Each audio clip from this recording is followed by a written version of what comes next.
We wanted to start a conversation about new connected technology and what it can do for disabled people. Some members of our Rica Watch panel looked at 3 mainstream connected products: the Amazon Echo, some Hive home automation products, and an Apple Watch. Here, Denise, who has multiple sclerosis or MS, Christine, who is partially sighted, and Mike, who is blind, talk about their experiences. Let me ask Christine first. What features of this technology did you find most useful?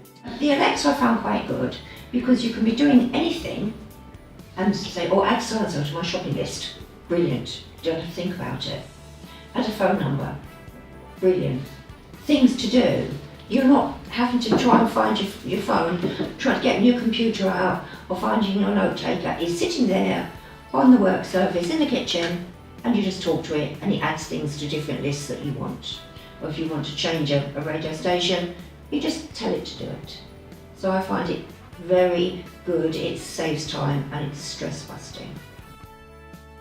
The voice activation hands-free nature of the Amazon Echo was really useful. I have quite a lot of dexterity difficulties and mobility difficulties due to having this. And so I was finding using the Echo, I could use voice activation for turning lights on and off, voice activation for switches. So I've got one lamp that's in the corner of my lounge, and to turn it on you have to bend right down into the corner behind the sofa, which is a bit precarious for me because I have poor balance as well. And there have been a number of times where I've fallen trying to do that, but using Amazon Echo paired with the Hive Hub, it meant I could turn the light on and off hands-free. So that was really useful. I think the flexibility of, note taking, just reminding you to change a library book, asking at the time, or the radio station, or watching the news, or whatever. Which aspects did work for you of the Hive? I used the sensor.